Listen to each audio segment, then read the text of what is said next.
সাত সমুদ্র ১৩ নদীর পারে দুর্গার আবাহন, বিশ্বমঞ্চে বাংলার দুর্গাপুজোর ব্র্যান্ডিং, এই নিয়ে পরপর ৩ বছর। নিউ ইয়র্কের এই বিখ্যাত জায়গায় দুদিনের জন্য হয়ে উঠবে এক টুকরো কলকাতা। কলকাতার একটি ৫-তারা হোটেলে এদিন দেখা গেল তারই কার্টেন রেজার।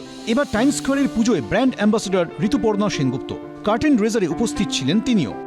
টাইমস স্কোয়ার এমনই একটা জায়গা যেখানে দুর্গাপুজো হওয়ার কোনো সম্ভাবনা থাকতে পারে সেটা ভাবনার বাইরে। ওখানে একটা জায়গা পুরো মানে কর্ডন অফ করে যেখানে দুর্গাপুজো হচ্ছে এবং বিলবোর্ডে দুর্গাপুজোর সমস্ত কিছু দেখানো হচ্ছে, তো সেটা আমার কাছে মনে হয় যে একটা খুব অভিনব উদ্যোগ।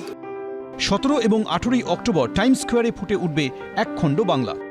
টাইমস স্কোয়ারে ঠিক আমরা যেভাবে পশ্চিমবঙ্গ সহ বাংলাদেশের যে দুর্গাপূজাটা যেভাবে হয়, ওখানে মূর্তি থাকে সরাসরি, এবং শুধু একটা জিনিস ডিফারেন্স হয়, সেটা হচ্ছে 5 দিন আমরা অনুমোদন পাই না, যেমন 2 দিনে আমাদের দশমীপন্থী, ষষ্ঠী থেকে দশমীপন্থী পূজা শেষ করতে হয়। টাইমস স্কোয়ারের জায়গায় আমরা আমাদের এই এত বড় ধর্মীয় অনুষ্ঠান দেখাতে পারি, সারা মানুষের উপভোগ করার সুযোগ দিতে পারি, তাহলে আমরা মনে করি বাঙালির সবচেয়ে এই ধর্মীয় উৎসবটা সারা বিশ্বের মানুষের কাছে পৌঁছাবে। খুবই ভালো লাগছে, লাইক টাইমস স্কোয়ার কিছু কিছু জায়গায় লোকেরা চিন্তা করে, সেখানে টাইমস স্কোয়ারে বাঙালিরা একটা দুর্গাপুজো করছে। I think very well done and all my best wishes to them. বিদেশ বিভুঁইয়ে যারা থাকেন তারা দেশে ফিরতে না পারলেও পুজোর টানে ছুটে যান টাইমস স্কোয়ারেই। কোথাও হবে দিন, কোথাও হবে রাত, মাঝে 7টা সমুদ্র, কিন্তু বাঙালি একদিন দেখতে পাবে দুর্গাপুজোকে জুড়ে যে এই এত বড় পৃথিবীতে 30 কোটি বাঙালি ভাষী মানুষ, তারা কত বড়।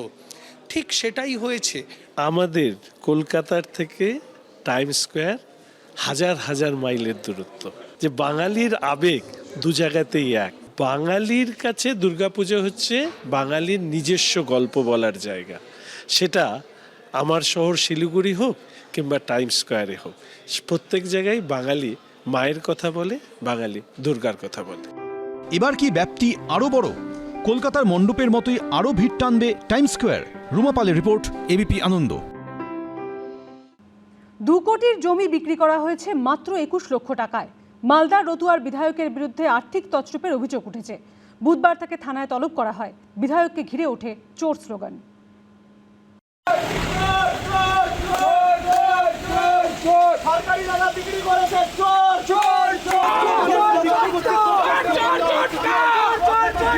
বিজেপির বিক্ষোভের মুখে পড়লেন ঋতব্রত তৃণমূলের বিধায়ক সমর মুখোপাধ্যায়। দুর্নীতির মামলায় থানায় হাজিরা দিতে গিয়ে শুনলেন চোর কটাক্ষ। চাঁচলের সামসি কোঅপারেটিভ সোসাইটির স্পেশাল অফিসার ছিলেন রতুয়ার বিধায়ক সমর মুখোপাধ্যায়। অভিযোগ, দায়িত্বে থাকাকালীন বেআইনিভাবে কোঅপারেটিভ সোসাইটির জমি বিক্রি করে দেন তিনি। প্রায় 13 শতক জমি বিক্রি করা হয় 21 লক্ষ টাকায়। কোঅপারেটিভ কর্তৃপক্ষের দাবি, ওই জমির বাজার মূল্য 2 থেকে 3 কোটি টাকা। এই ঘটনায় 2025 সালে সমর মুখোপাধ্যায়ের বিরুদ্ধে থানায় অভিযোগ জানায় কোঅপারেটিভ সোসাইটি। সেই মামলাতেই বুধবার থানায় ডেকে পাঠানো হয় বিধায়ককে। সেখানেই তাকে ঘিরে চোর স্লোগান দিতে শুরু করেন বিজেপির নেতাকর্মীরা।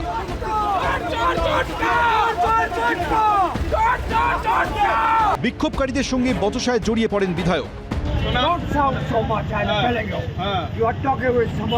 একদম আমি একজন বিধায়কের সাথে কথা বলছি, এটা আমি জানি। দীর্ঘদিনের রাজনীতিবিদ, আমি সেটাও জানি।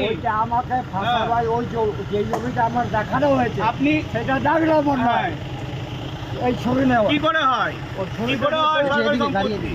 ঋতব্রত তৃণমূলের বিধায়কের গ্রেফতারির দাবিতে সরব হয়েছে বিজেপি। সরকারি সম্পত্তি উনি কি করে বিক্রি করে দিতে পারেন? উনি পদে থাকাকালীন এটা তো অনিয়ম, বেনিয়ম করে উনি কেন বিক্রি করবেন? উনি চুরি করেছেন এবং অথচ তিনি স্বীকার করছেন না। আমরা তো পুলিশকে বললাম গ্রেফতার করতে।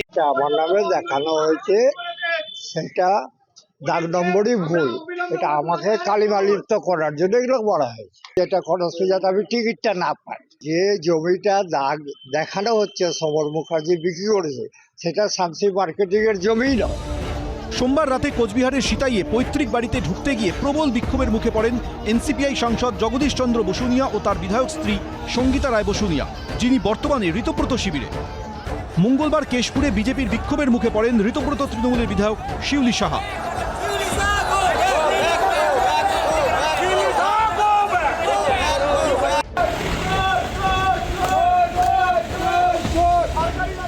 বুধবার বিজেপির ক্ষোভের মুখে পড়লেন ঋতব্রত শিবিরের আরেক বিধায়ক সমর মুখোপাধ্যায়। এদিন প্রায় 2 ঘন্টা জিজ্ঞাসাবাদ করা হয় তাকে। সমক লাহিড়ী, এবিপি আনন্দ, মালদা।